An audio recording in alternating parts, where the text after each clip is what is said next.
Hi friends, welcome back to my channel. ఈ రోజు మీకు ఈ సీరియల్లో ఏం జరిగిందో తెలుసుకోవాలి అనుకుంటున్నారా?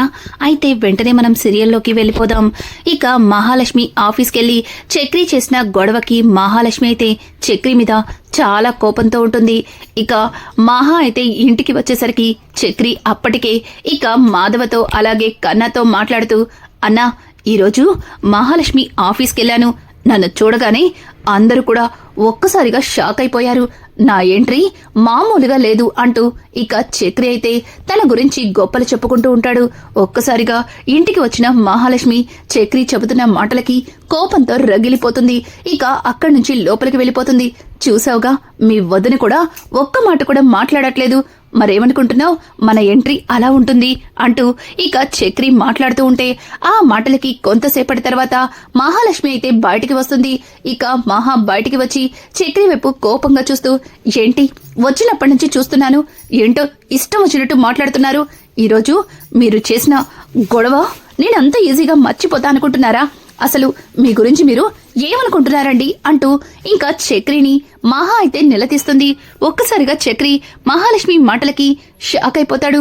ఏమండి, ఏంటండి, ఏమైందండి అలా మాట్లాడుతున్నారు? మీకోసమే కదండి నేను ఆఫీస్కి వచ్చింది, ఇంకొకసారి మిమ్మల్ని ఎవరు కూడా ఏమీ అనకూడదనే కదండి అలా మాట్లాడాను అంటూ ఇంకా చక్రి మాట్లాడుతుంటే, నేను అడిగానా మీ సహాయం? అసలు మీరెందుకండి ప్రతి దానిలో తలదూర్చుతారు? ఈరోజు మీరు చేసిన గొడవ వల్ల ఆఫీస్లో తలెత్తుకోలేకపోయాను, ఎవరికి నోరెత్తి సమాధానం చెప్పలేకపోయాను. పెద్ది అసలు ఏం చేశాడో తెలుసా అంటూ ఇక మహా అయితే జరిగిందంతా కూడా మాధవికి చెప్తుంది. ఒక్కసారిగా మాధవ చక్రి వైపు చూడటంతో ఇక చక్రి, అన్నా నేను ఈవిడికి ఫోన్ చేసినప్పుడు వాడెవడో ఇష్టం వచ్చినట్టు మాట్లాడుతున్నాడు, నేను తననే అన్నాడేమోనని నాకు చాలా కోపం వచ్చింది. అయినా కావలసిన వాళ్ళు ఆఫీస్కి వెళ్ళినప్పుడు వాళ్ళక్కడ ఎలా ఉన్నారో తెలుసుకునే బాధ్యత ఉంటుంది కదా అని అంటుంటే, ఎవరు నీకు కావలసిన వారు? నేనన్నానా నువ్వు నాకు కావలసిన వాళ్ళని? మరి నన్నెందుకు నీకు కావలసిన వారంటూ కలుపుతున్నావు?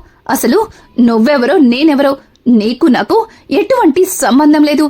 అంటే మీ ఇంట్లో ఉంటున్నాను కదా అని నీ ఇష్టం వచ్చినట్టు మాట్లాడుతుంటే నేను ఊరుకుంటానుకుంటున్నావా? చూడు, నువ్వు నీ రౌడీజాన్ని బయట బజార్లో చూపించుకో, నా దగ్గర కాదు అంటూ ఇక మహా అయితే చక్రిని చెడమడ తిట్టడంతో చక్రి మహా మాటల్ని తట్టుకోలేక అక్కడి నుంచి ఇక కోపంగా బయటకైతే వెళ్ళిపోతాడు. ఒక్కసారిగా ఇక మాధవ అయితే కాస్త బాధపడతాడు. కానీ మహా వైపు చూడటంతో మహా అయితే, చూడండి పెద్ది, నేను చక్రితో అలా మాట్లాడినందుకు నన్ను క్షమించండి, కానీ ఈరోజు ఆఫీస్లో జరిగిన అవమానాన్ని నేను తట్టుకోలేకపోతున్నాను. చక్రి చేసిన గొడవ వల్ల అందరి ముందు తల దించుకోవాల్సి వచ్చింది అంటూ ఇక మహా కూడా చాలా కోపంగా లోపలికైతే వెళ్ళిపోతుంది. ఇంకా మాధవ అయితే అసలు ఇంట్లో ఏం జరుగుతుంది అన్నట్టుగా ఆలోచనలో పడతాడు. ఇక ఇది ఇలా ఉండగా ఇక్కడ చూస్తే కేశవ అయితే శైలు తనని అస్సలు పట్టించుకోవట్లేదు, పైగా తనతో మాట్లాడడానికి కూడా ఇష్టపడట్లేదని ఆలోచనలో పడతాడు.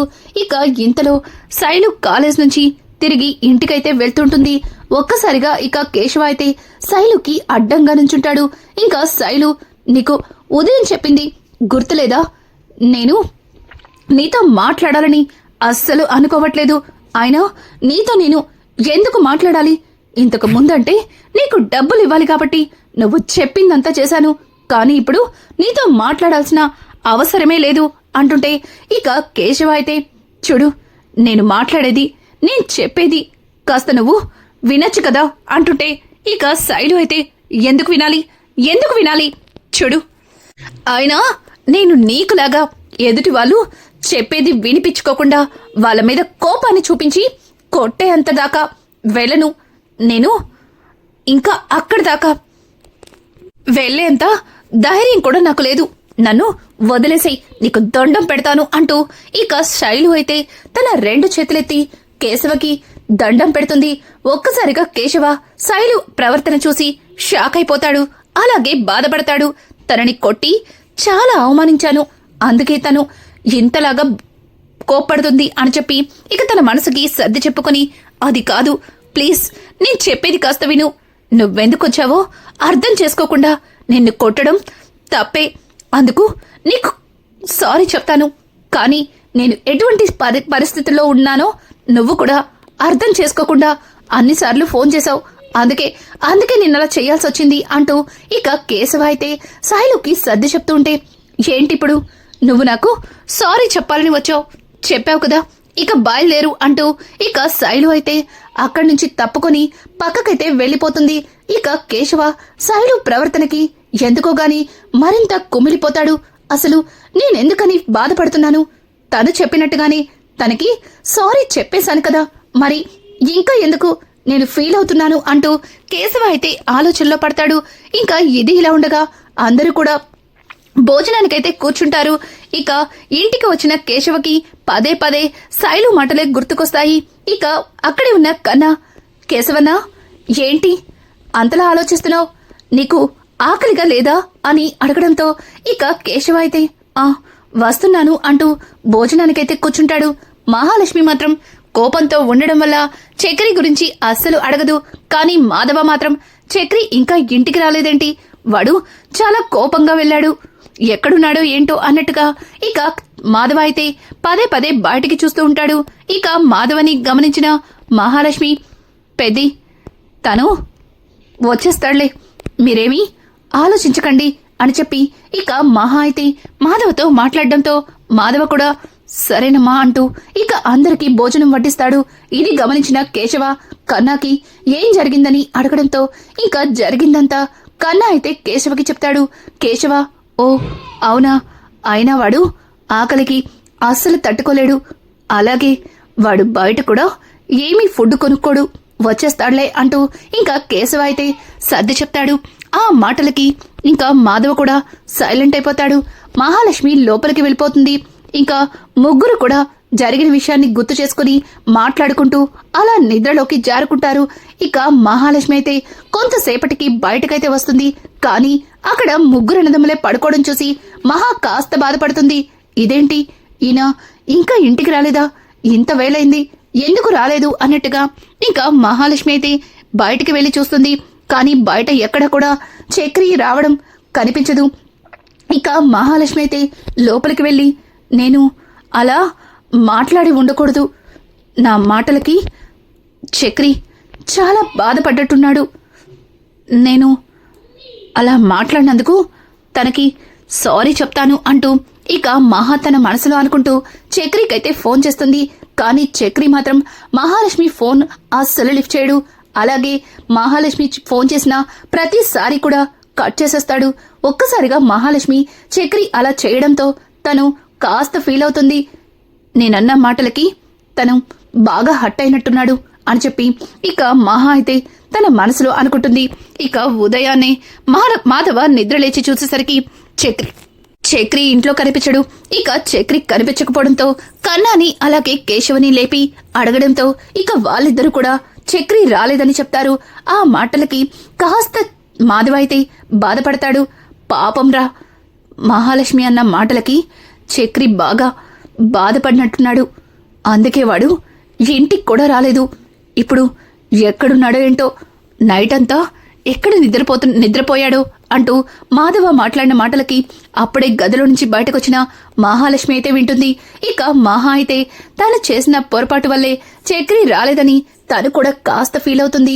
ఇంకా బయట బ్రష్ చేసుకుంటున్న కన్నా దగ్గరికెళ్ళి ఇక మహా అయితే, కన్నా అదే చక్రి అన్నయ్య ఏమన్నా ఫోన్ చేశాడా అని అడగడంతో, లేదు వదినా, అన్నయ్య ఫోన్ చేయలేదు అని చెప్పడంతో, అయితే నువ్వే చేసి అడగచ్చు కదా ఎక్కడున్నాడో అని ఇక మహాలక్ష్మి అయితే కన్నాకి చెప్తుంది. కన్నా ఇక చక్రికైతే ఫోన్ చేస్తాడు. ఇంకా చక్రి కన్నా ఫోన్ చూడగానే ఇంకా లిఫ్ట్ చేసి, ఏంటి, ఎందుకు ఫోన్ చేశారు? నేనొకడిని ఉన్నానని ఇప్పుడు గుర్తొచ్చానా? అయినా నేనెలా పోతే మీకెందుకురా అంటూ ఇక చక్రి అయితే కన్నాతో మాట్లాడుతూ ఉంటే ఇక కన్నా చేతిలోంచి మహాలక్ష్మి అయితే ఫోన్ తీసుకుంటుంది. ఏంటి ఇష్టం వచ్చినట్టు కన్నా మీద అలా అరుస్తున్నారు? అయినా రాత్రి నుంచి మీకు ఎన్నిసార్లు ఫోన్ చేశాను, నా ఫోన్ లిఫ్ట్ చేయకుండా ఎందుకు కట్ చేస్తున్నారు అంటూ ఇంకా చక్రినైతే మహాలక్ష్మి నిలదీస్తూ ఉంటే ఒక్కసారిగా అక్కడ ఉన్న కన్నా అయితే షాక్ అయిపోతాడు. అలాగే దూరాన ఉన్న కేశవ కూడా ఆశ్చర్యపోతాడు. ఏంటి రాత్రి నుంచి ఈవిడ వాడికి అన్నిసార్లు చేసిందా అన్నట్టుగా ఇంకా అందరూ కూడా ఆశ్చర్యపోతారు. మాధవ అయితే కాస్త సంతోషిస్తాడు. ఎందుకంటే మహాలక్ష్మి చక్రి మీద అర్చన తన కోసం తను ఫోన్ చేసింది అన్న మాటకి మాధవ కాస్త సంబరపడతాడు. ఇక చక్రి అయితే తిట్టేది మీరే, అలాగే ఫోన్ చేసేది మీరేనా? అయినా నేను మీతో ఎందుకు మాట్లాడాలి? నేనెవరో మీరెవరో కదా. అయినా నేనొక బజార్ రౌడీని, బజారులో నా ప్రతాపం చూపించాలి, మీ దగ్గర కాదు కదా. మరి రౌడీలతో మీకేం పని? రౌడీలు ఎలా పోతే మీకేంటంట?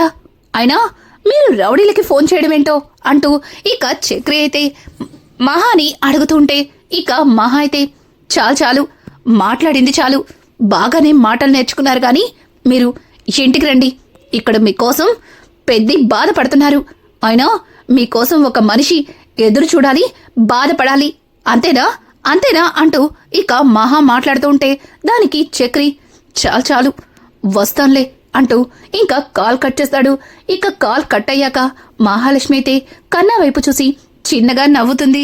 ఇక కన్నా అయితే ఏంటొదినా మీరు చక్రి అన్నయ్యకి నైట్ అంతా కాల్ చేస్తూనే ఉన్నారా?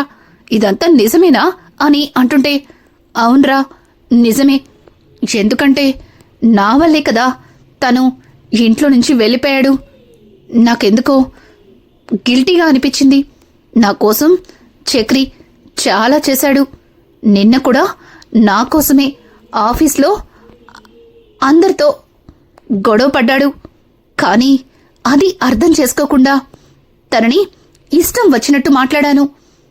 చక్రికి అక్కడ జరిగిన విషయాన్ని వివరంగా చెప్పుంటే తను ఆఫీస్ దాకా వచ్చుండేవాడు కాదు. నేనే తనతో ఫోన్ మాట్లాడకుండా కట్ చేశాను. అందుకే తను ఎవరో నన్ను తిట్టారని అపార్థం చేసుకుని అక్కడికి వచ్చాడు. ఇదంతా నా పొరపాటు వల్లే జరిగింది. కానీ ఆవేశంలో, కోపంలో ఇష్టం వచ్చినట్టు మాట్లాడి తనని బాధ పెట్టాను అంటూ ఇంకా మహా మాట్లాడుతూ అక్కడి నుంచి వెళ్ళిపోతుంది. ఒక్కసారిగా మహా మాటలకి కేశవ అలాగే మాధవ ఇద్దరు కూడా షాక్ అయిపోతారు. ఇంకా కేశవ అయితే మాధవతో అన్నా విన్నావా, తను ఏమందో విన్నావా?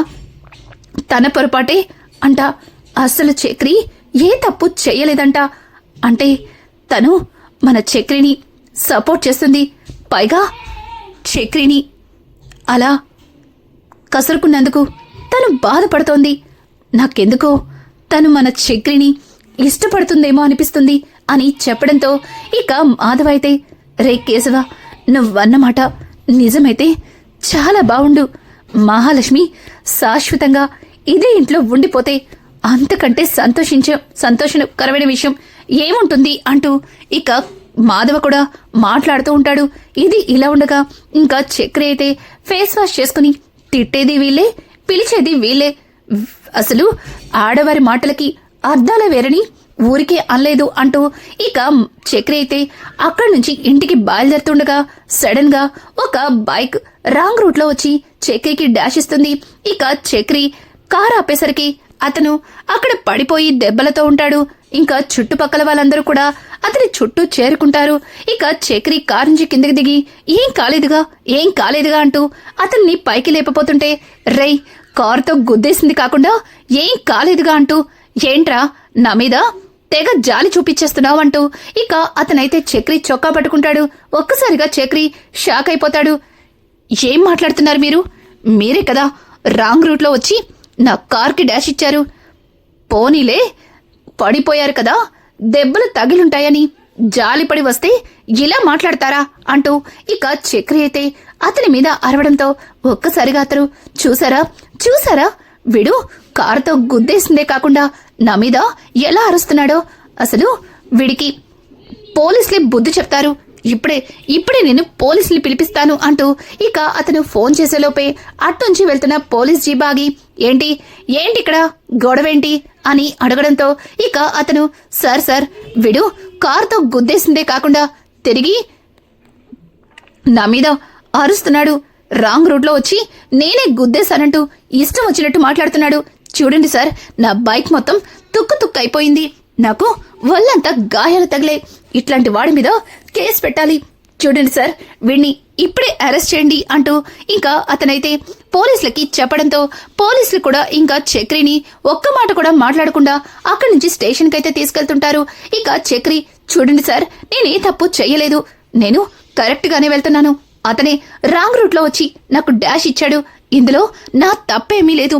ఒకసారి చూడండి అంటూ చక్రి మాట్లాడుతుంటే, రేయ్, నేనంతా చూశాను. నువ్వు వాక్కుండా మర్యాదగా వెనక్కు. రేయ్, వీణ్ణి తీసుకెళ్ళండ్రా అంటూ ఇంకా కానిస్టేబుల్స్ తో చెప్పడంతో చక్రి, అసలు ఏంటి మీరు? నేను చెప్పేది వినిపించుకోకుండా అతను చెప్పేది నిజమని అలా ఎలా నమ్ముతారు అంటూ ఇంకా చక్రి వాళ్ళతో వాదిస్తూ ఉంటాడు. ఇక పోలీసులైతే స్టేషన్ కి తీసుకెళ్లాక ఇంకా చక్రికి, ఏయ్, మీ వాళ్ళని పిలిపించు అని చెప్పడంతో ఇంకా చక్రి అయితే ఇంటికైతే కాల్ చేస్తాడు. అప్పుడే అందరికీ టీ ఇస్తున్న మాధవ పదే గుమ్మం వైపు చూస్తుంటాడు. ఒక్కసారిగా తన మొబైల్ రింగ్ అవడంతో ఇక ఫోన్ లిఫ్ట్ చేసి మాట్లాడుతూ ఉంటే ఇంకా చక్రి, అన్నా, నేను స్టేషన్లో ఉన్నాను. నా తప్పేమీ లేకుండా వీళ్ళు నన్ను స్టేషన్ కి తీసుకొచ్చారు అంటూ ఇక చక్రి అయితే జరిగిందంతా మాధవతో చెప్పడంతో, మాధవ, మేమిప్పుడే వస్తున్నామంటూ ఇక అక్కడి నుంచి మాధవ అలాగే కేశవ ఇంకా మహాలక్ష్మి కూడా బయలుదేరి ఇక స్టేషన్ కైతే వెళ్తారు. ఇంకా స్టేషన్ లో ఉన్న చక్రిని చూసి షాక్ అయిపోతారు. చక్రి, ఏమైంది అని అంటుంటే ఇక చక్రి లేచి, అన్నా, నేనే తప్పు చేయలేదన్నా. నేను ఇంటికి వస్తుంటే వీడే రాంగ్ రూట్ లో వచ్చి నాకు డాష్ ఇచ్చాడు. పోనీలే, పడిపోయాడు కదా అని పైకి లేపుదామని వెళ్తే ఇష్టం వచ్చినట్టు మాట్లాడాడు. పైగా నా మీద తప్పుడు కేసు పెట్టాడు. ఈ పోలీసులు కూడా వాడు చెప్పేదే వింటున్నారు. నా మాట అస్సలు వినిపించుకోవట్లేదు అంటూ ఇంకా చక్రి మాట్లాడుతుంటే, రేయ్, ఏంట్రా, ఏంటి? మేం నీ మాటని వినిపించుకోవట్లేదా? అయితే నువ్వు చెప్పిన వాటికి తల ఊపి నిన్ను అయితే సాగనంపాలా అంటూ ఎస్ఐ అయితే ఇంకా చక్రి మీద కోపంతో విరుచుకుపడతాడు. రేయ్, నిన్నక్కడ కూర్చోమంటే ఎందుకు లేచావు? అక్కడ కూర్చో అంటూ గట్టిగా అరవడంతో ఇక చక్రి అయితే అక్కడికెళ్ళి కూర్చుంటాడు. కొంతసేపటి తర్వాత ఇక వాళ్ళ మాధవ, కేశవ అలాగే మహాలక్ష్మి ముగ్గురు కూడా, చూడండి సార్, ఏదో తెలియక జరిగిపోయింది. దయచేసి క్షమించండి సార్, ప్లీజ్ సార్, మీకు దండం పెడతాను, వదిలిపెట్టండి అంటూ ఇక ముగ్గురు కూడా పోలీసుల్ని ప్రాధేయపడతారు. పోలీసులు, చూడండి, కేసు ఎఫ్ఐఆర్ ఫైల్ చేశాం. ఏదైనా ఉంటే కోర్టుకెళ్ళి చూసుకోండి. ఇక ఇక్కడ మేం చేసేదేం లేదు. ఆయన కేసు వాపస్ తీసుకోడు. ఆయన చాలా సీరియస్ గా ఉన్నాడు అంటూ ఇక ఎస్ఐ మాట్లాడుతూ ఉంటే ఒక్కసారిగా ఇంకా మహా అయితే, ఏంటి, కేసుని ఎఫ్ఐఆర్ చేస్తున్నారా? వద్దొద్దు, అలా చెయ్యకండి ప్లీజ్. ఇంతకీ యాక్సిడెంట్ అయిన అతను ఎక్కడున్నాడు అని అంటుంటే, అదిగో అమ్మా అక్కడ కూర్చున్నాడు అని చెప్పి ఇక అతన్ని చూపించడంతో అతని దగ్గరికి వెళ్లి అతన్ని చాలా రిక్వెస్ట్ చేస్తారు. అతను మాత్రం చాలా కోపంగా, లేదు, కేసుని వాపస్ తీసుకునేదే లేదు. వాడు గుద్దిందే కాకుండా నా మీద జాలి పడుతూ నా మీద సాకులు చెప్తున్నాడు అంటూ ఇక అతనైతే కోపంతో రగిలిపోతాడు. ఇక కానిస్టేబుల్ అయితే, ఏయ్, ఆ కార్ నీదేనా లేకపోతే ట్రావెలింగ్ వాళ్ళదా అని అంటుంటే, లేదు, నాది కాదు, ట్రావెలింగ్ నుంచి తీసుకున్నాను అని చెప్పడంతో ఇక, రే కానిస్టేబుల్, అతని దగ్గర నుంచి ఆ ట్రావెలింగ్ వాళ్ళకి ఫోన్ చేసి అతన్ని రప్పించు అని చెప్పడంతో ఇక చక్రి దగ్గర నుంచి ఆ ఫోన్ నెంబర్ తీసుకుని ఇక కాళేశ్వర్కి ఫోన్ చేస్తారు. కాళేశ్వర్ కూడా అక్కడికి రావడంతో జరిగిందంతా చెప్తారు. ఇంకా కాళేశ్వర్ అయితే, సార్, వాళ్ళు కష్టపడి బ్రతుక్కునేవాళ్ళు, వాళ్ళు చాలా మంచివాళ్ళు, వాళ్ళెప్పుడు కూడా ఇటువంటి తప్పులు చేయరు. దయచేసి పెద్ద మనసు చేసుకుని వదిలిపెట్టండి సార్. ఇంకొకసారి ఇట్లాంటి తప్పు జరగకుండా నేను చూసుకుంటాను అంటూ ఇక కాళేశ్వర్ అయితే వాళ్ళకి సర్ది చెప్తుంటాడు. కానీ పోలీస్ అయితే అస్సలు ఒప్పుకోడు. అలాగే ఒకసారి ఆ యాక్సిడెంట్ చేసిన అతనితో మాట్లాడండి. కేసు పెట్టిన అతను కేసు వాపస్ తీసుకుంటే నాకెటువంటి ప్రాబ్లం లేదు అని చెప్పడంతో ఇక కాళేశ్వర్తో పాటు మాధవ, కేశవ, మహాలక్ష్మి నలుగురు కూడా అతన్ని చాలానే రిక్వెస్ట్ చేస్తారు. అతనైతే అస్సలు ఒప్పుకోడు. ఇక ఎస్ అయితే, చూడండి, అతని బైక్ బాగా రిపేర్ అయింది, దాన్ని రిపేర్ చేయిస్తామను, లేకపోతే దాని ప్లేస్ లో కొత్త బైక్ కొనిస్తానను, ఏదో ఒకటి చేసి సెటిల్మెంట్ చేసుకోండి. మళ్ళీ కోర్టు దాకా వెళ్ళిందంటే ఈ కేసు మీకే ప్రాబ్లం అవుతుంది. ఆ తర్వాత చాలా డబ్బులు ఖర్చవుతాయి అంటూ ఎస్ఐ చెప్పిన మాటలకి ఇక కాళేశ్వర్ అయితే అతనితో మాట్లాడి ఇక డబ్బులు సెటిల్మెంట్ చేస్తాడు. ఇది ఇలా ఉండగా చక్రి మాత్రం కోపంతో రగిలిపోతూ ఇదంతా కావాలని డబ్బు కోసమే చేస్తున్నారు అంటూ ఇక ఆవేశపడుతుంటాడు. ఒక్కసారిగా చక్రి ఆవేశాన్ని చూసి ఇక ఎస్ అయితే చక్రి చెంపపగలకొట్టి, ఏయ్ ఏంటి వచ్చినప్పటి నుంచి చూస్తున్నాను, ఏంటి రౌడీలా ప్రవర్తిస్తున్నావు, ఆ షర్ట్ ఏంటి, బటన్స్ పెట్టు అంటూ గట్టిగా అరవడంతో ఇక చక్రి అయితే ఎస్ఐ అరుపులకి భయంతో షర్ట్ బటన్స్ పెడుతూనే ఉంటాడు. కానీ మహాలక్ష్మిని అలాగే వాళ్ళ అన్నదమ్ముల్ని చూస్తూ కోపంతో రగిలిపోతాడు. ఇక ఎస్ఐ అయితే ఎదురా నీ లైసెన్స్ ఏది అని అడగడంతో ఇక చక్రి దగ్గర నుంచి లైసెన్స్ తీసుకుని వెళ్ళు, ఇక్కడి నుంచి వెళ్ళు, ఇక ఈ లైసెన్స్ గురించి మర్చిపో అని అంటుంటే ఇక మాధవ అయితే సార్ మీకు పుణ్యం ఉంటుంది సార్, లైసెన్స్ ఇచ్చేయండి సార్ అంటూ మాధవ అడుగుతూ ఉంటాడు. ఇక మాధవ అడగడంతో సరే వీడి పొగరు తగ్గిన తర్వాత వచ్చి తీసుకెళ్ళమని చెప్పు అంటూ ఎస్ఐ అయితే అక్కడి నుంచి వాళ్ళని పంపించేస్తాడు. ఇక చక్రి అయితే కోపంతో రగిలిపోతాడు. రానున్న ఎపిసోడ్స్ లో మహాలక్ష్మి చక్రిల మధ్యలో మొదలైన ఈ గొడవ పెరిగి వాళ్ళిద్దరి మధ్యలో మరింత దూరం పెరగబోతుందా? ఈ కథ ఎటువైపు మలుపు తిరగబోతుంది? రానున్న ఎపిసోడ్స్ మరింత ఇంట్రెస్టింగ్ గా మారబోతున్నాయి. ఈ వీడియో మీకు నచ్చినట్టయితే లైక్ చేసి సబ్స్క్రైబ్ చేయడం మాత్రం మర్చిపోకండి. Thanks for watching. Hi friends, welcome back to my channel.